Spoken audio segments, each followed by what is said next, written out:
Yo, what's up, everybody? Your boy Evan Odeseye, and you're now tuned into Actual Factualz. And you are now tuned in to the Actual Factualz. Welcome back to the Actual Factualz. It is me. I go by the name of my guy Moody, Big Vibes, McGee's, the handsome one, the dancing one, the prancing one, the chancing one. You gotta say it twice. It's always better when you say it twice. Guys, it's a pleasure for y'all to meet me. It feels great to be back. We have an original, a founding father, returning on the Actual Factualz. So go ahead and introduce yourself, good brother. What's going on, everybody? My name is Evan Odeseye. I'm glad to be back. It's been some years, but definitely happy to be back. I think this is a great outlet to just kind of speak what's on your mind, current topics, and just shoot the shit for real.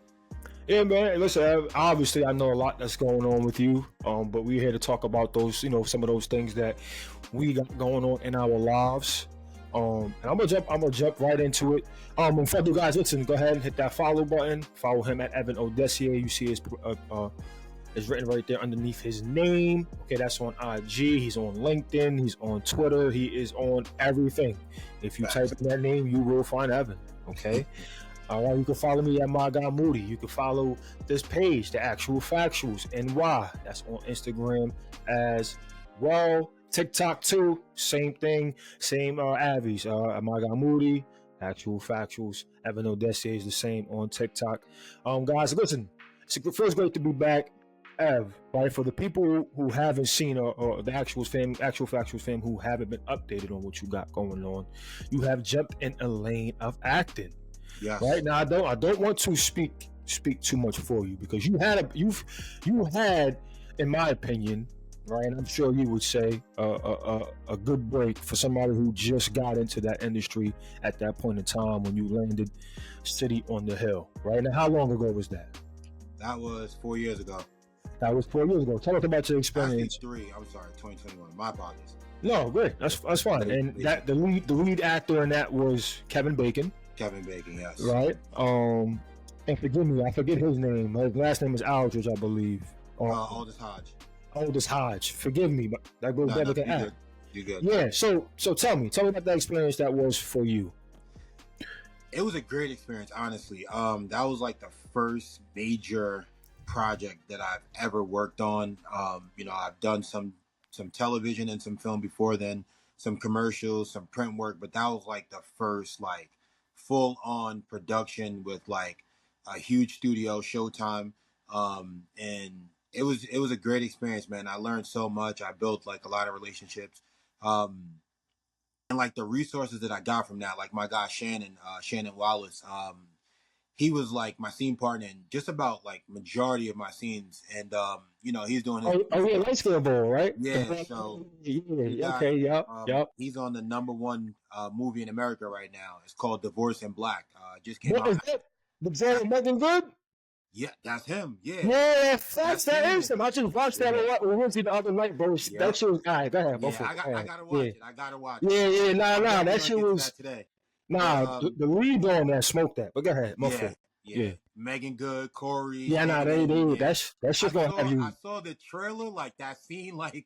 Nah, that shit's gonna have you tight. I don't know. I gotta find out the lead actor in that one, bro, because he had you.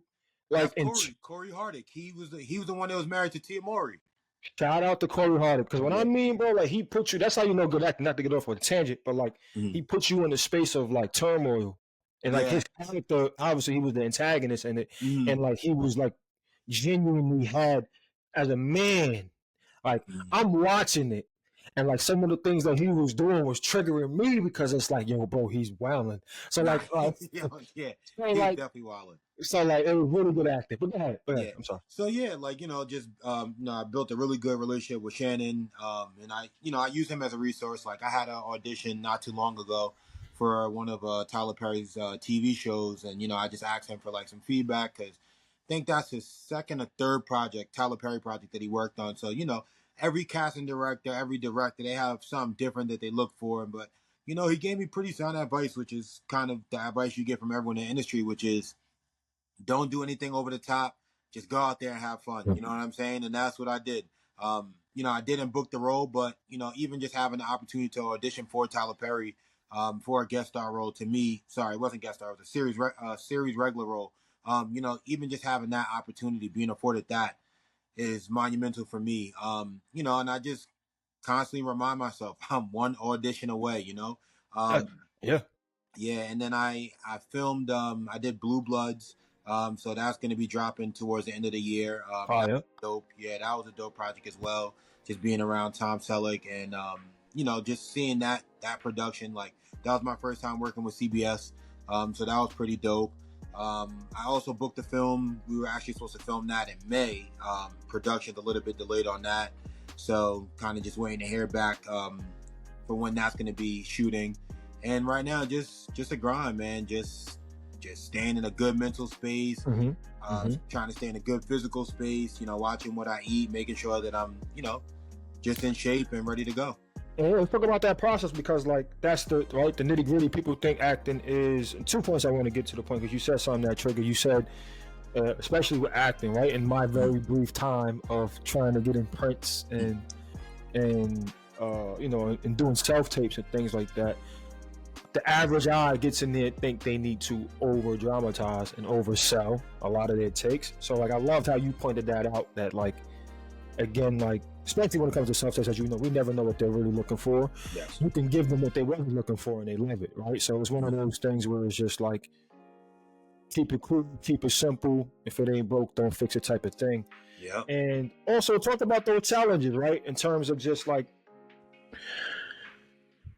how you have to play the odds in securing and booking roles, right? Because it's like, it's very few projects out there compared to how many people are trying to get to it. So talk about that mental space. You mentioned some things. You mentioned about staying healthy, staying in shape, keeping the mental space, and how do you balance the low points of acting, right? Because you're not acting. If you're acting 24/7, you are in the 0.1% in the game, right? So like that doesn't, people can be acting their whole lives and get one big break, and then everything takes off. So talk about that mental space. How do you handle that? So I'll jump into the self tape portion first. So with my self tapes now, I aim to only do 3 takes.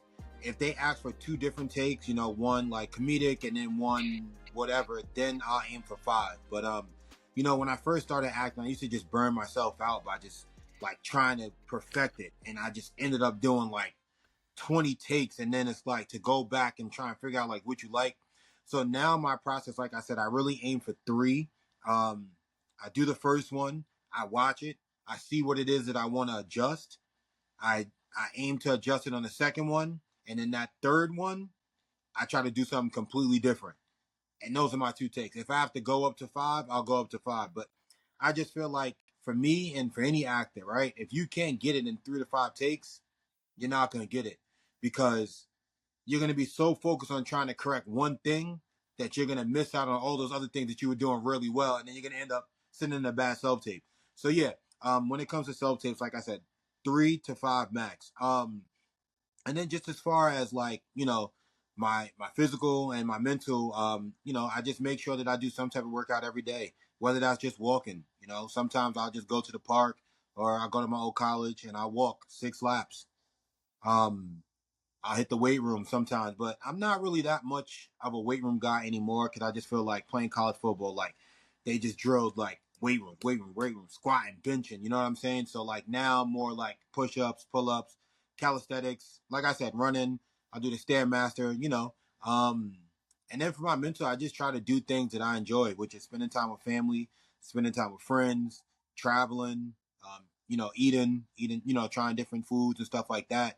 And I really just try to do the things that I enjoy and take my mind off of acting when I'm not acting or not doing a self tape or meeting with a casting director, stuff like that. Because I just feel like acting is one of the toughest industries to me, because if you play basketball, if you have a bad game, they're going to tell you everything you did wrong. You know what I'm saying? Same thing with like football. They're going to tell you everything you did wrong. Singing, right? With acting, you send in the self tape.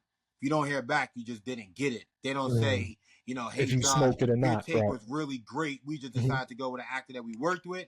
And they don't say, hey, Josh, you did terrible.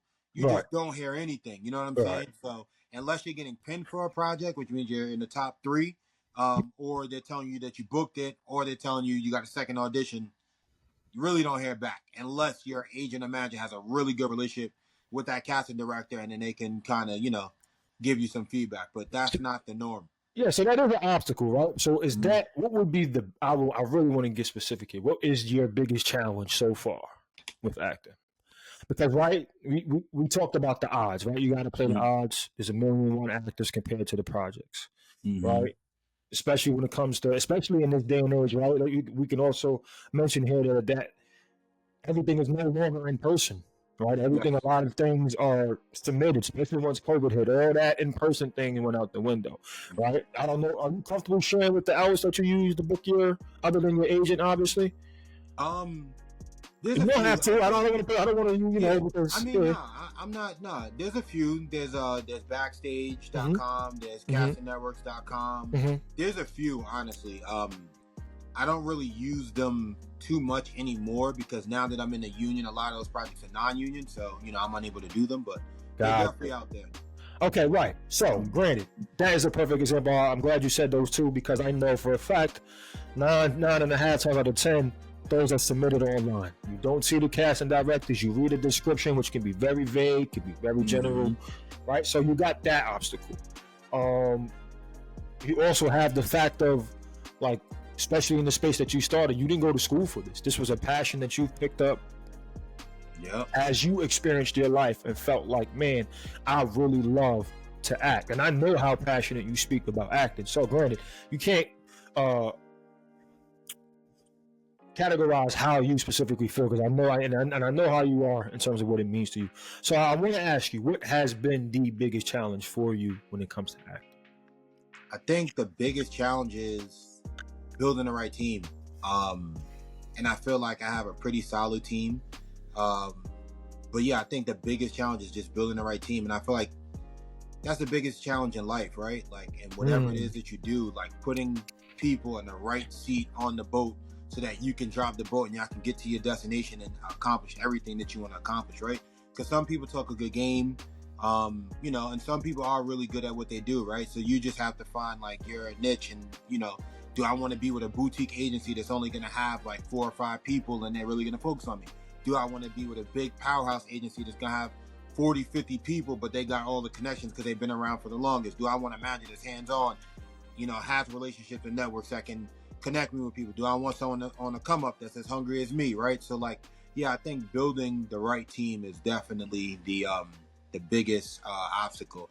And like I said, I feel like I do have a very solid team right now. Unfortunately, my manager is going to be retiring at the end of 2025. So, at some point I will be looking for a new manager. But besides that, yeah, I feel like I'm in a good space. That's awesome. So like again, when we talking about the challenges, like so I would say so. Now correct me if I'm wrong here. You feel like success is determined by, even in the acting industry, because you mentioned this, right? Because we could talk about this in life, Mhm. in entrepreneurship. But I like to consider anybody who's doing something like acting or I'll say anything in a creative field in any form of fashion is you're an entrepreneur at the basis of it, right? Yes. Because you're selling yourself to be something, to do something, or how you should hire me for this. So at the end of the day, Mhm. you're soliciting your services. So like Yep.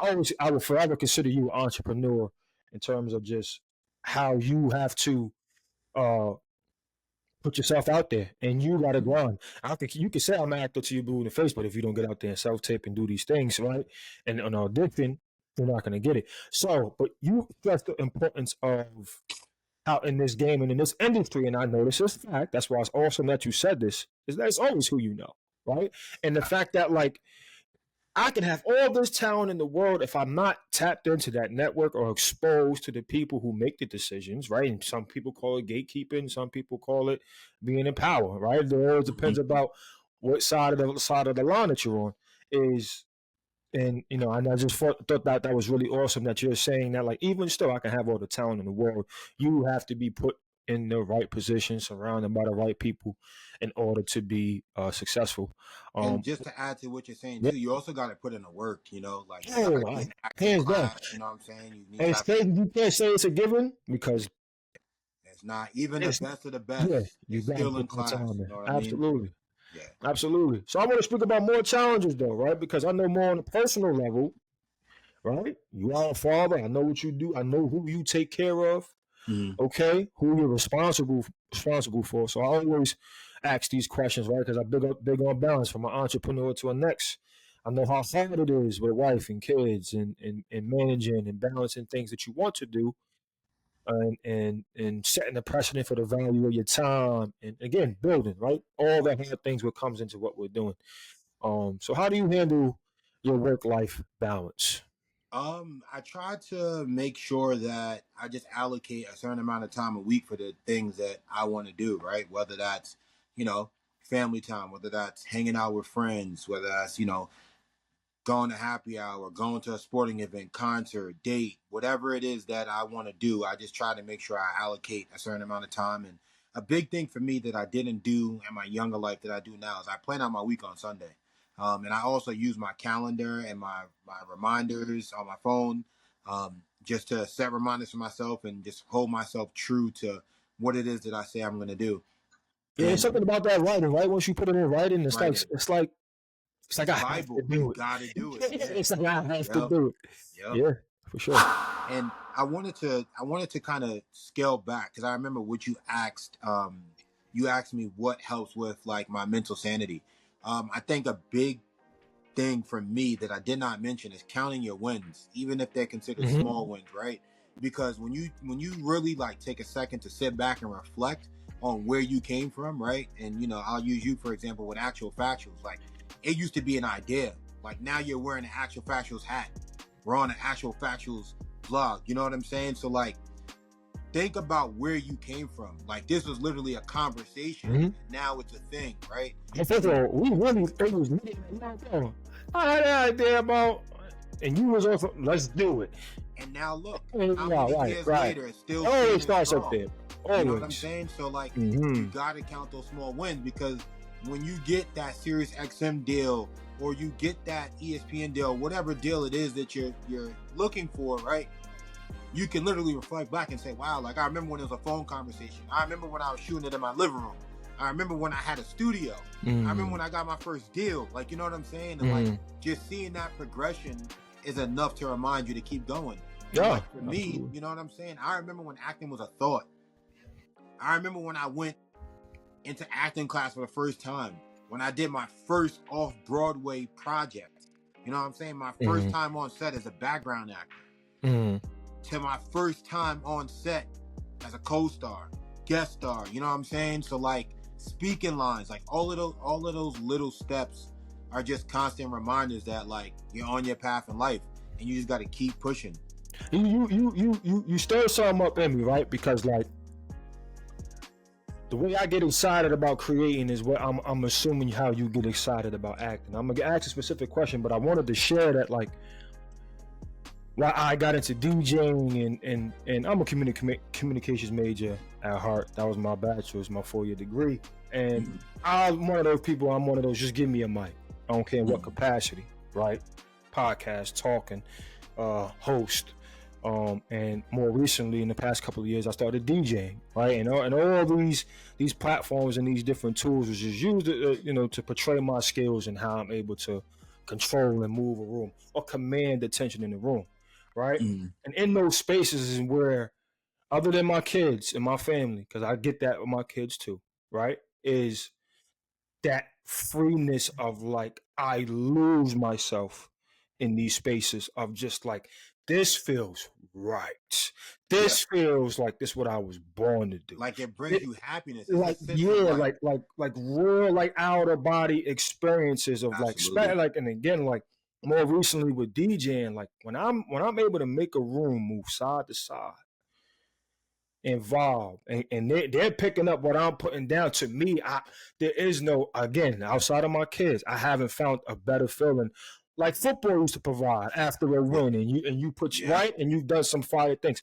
So again, so like I say all that to say, what is that feeling like for you getting on set, right? Because you had that, I don't want to say VIP experience, but you had your own dressing room, right? Yeah. You had the sign on your door that said, Evan Odeseye, right? You Yeah. had the water bottles, you had the fruit platters, you had the Uber picking you up and taking you back and forth the set. So like I'm just curious, what is it that makes you get that feeling of euphoria? It's honestly, it's really like an adrenaline rush because like once you experience it, and it's like one of those things where it's like you can talk about it, but till you experience that, like Mm, you truly don't understand. You know what I'm saying? mm. And like it's just a beautiful feeling to know that you're getting paid to do what you enjoy doing, like something that makes you happy. And someone's like, "Hey, I'm gonna pay you to do what you enjoy doing." Like, you know what I'm saying? And like, it's a beautiful feeling. And I think like the biggest moment for me was when I did City on the Hill, and I went on Twitter and I saw people like really engaged talking about my character, and it was just like a surreal feeling because it was like, wow, like people really like my work, you know? And when my character got killed off in City on the Hill, like I went on Twitter and the fans did not like that. Like they really wanted me to continue being on the show. So like for me, that was like one of those moments where it's just like, Ev, like you're on your path, you're doing the right thing, and just keep pushing. You know what I'm saying? And like, Now I want to get real, right? Because it's like that's why I was asking you about that time frame a few years ago, right? Because I know that was a high. Now, granted, like I've done some things in my past, I'm not going to mention it, that like I thought after I did that, like, oh no, we out of here. yeah, You know what I mean? Like they should be lining up now for me. You know what I mean? And that necessarily hasn't happened. So, and again, that's why I wanted to ask you, like, how do you deal with the because acting is super what, like, and then until it right? Because but you said that with anything, right? It's always like that. But I know, like specifically with acting, like we thought, right after that, you know, that's a big major network. Yep. You were talking about IMDb credits, all that good stuff, your resume. We were like, nah, things should be booming now after this. Yeah. And that didn't necessarily happen, not in the fashion that we thought it was going to happen, right? Correct. So how do you handle that? I remind myself that when God's ready for me to have it, it's mine. You know what I'm saying? And like, I know no one can take it from me. I know that I'm in the profession that I need to be in. Right. And it's only a matter of time. You know, I've had some big auditions, like the mayor of Kingstown. I auditioned for Bunny, the lead role, the series lead. I've also auditioned for a role for The Good Doctor that was on ABC with homie from the Bates Motel. You know, like I've had some really big auditions, and like, you know, I feel like I put out my best work for those auditions, and they went in another direction. And for me, like, I found joy in accepting that because I know I put my best work out there, you know? And like the advice I get from everyone in the industry is when you got a self-tape, when you got an audition, just go out there and have fun. Leave it all on tape. And I did that. That's it. Listen, so, that's all you could. That helps you sleep at night. I'm sure. In a place in my life and everything, not just in my career, but in life, with people, with everything. Control what you can control. Too many times we try to control their perception and narrative for other people. Control what you can control. And that's why we are recording today, right? Because we had a conversation of like, here we are, we want more, we want all of this at the stream, we want God to give us these things, and it's like we get that forces us not to live in the moment, right? And right now we had an opportunity today to do something, and today we decided to do something, right? That's something we can control. Yeah. Now, I can't control how many people watch this. I can't control how many people get something from this, right? That's things that we can't control. That's why we should not focus on these things, right?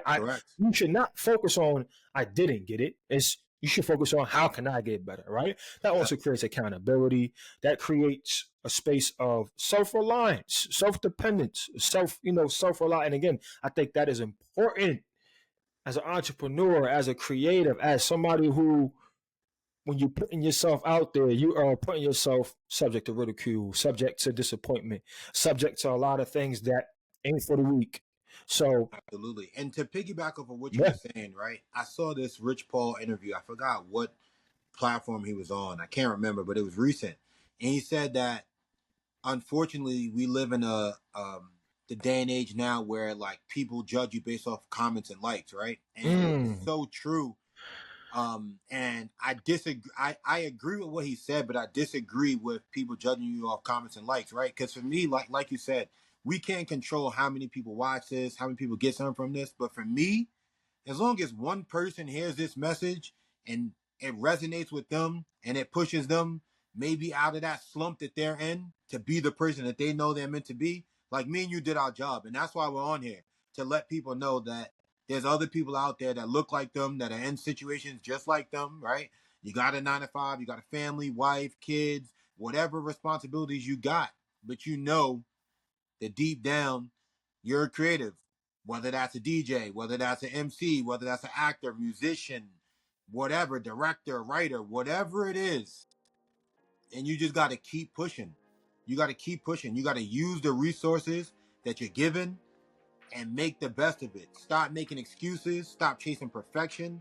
Like you can chase perfection, but understand that perfection is really like, it's slim. It's like the best of the best are not perfect. It doesn't exist, bro. Yeah, I was trying to be. But that's but that's okay. But that's why like we gotta have the mental capacity to put things where it needs to be, right? Yes. I call compartmentalizing things, right? Like I'm able to understand that, like, yeah, there's no such thing as perfection, but it doesn't mean I shouldn't strive to be as great and as close to that as I possibly can, right? Absolutely. That's the balance. That's the proper mindset to have. Like, no, it doesn't exist, but it doesn't mean I can't give my best and to strive to be perfect. Right? And it's that balance of when things don't go wrong and it's not perfect, not to kill yourself over it, right? Learn from your mistakes. Learn from your mistakes, but also in that very same breath, understand that mediocre or whatever that you, listen, to each his own, whatever your goal is, right? You need to be giving your best effort at it. So it's that balance. Get down on yourself enough to the point where, like, you're not content. You're not comfortable with being okay. You're not comfortable with being mediocre, right? This is what it takes to get here.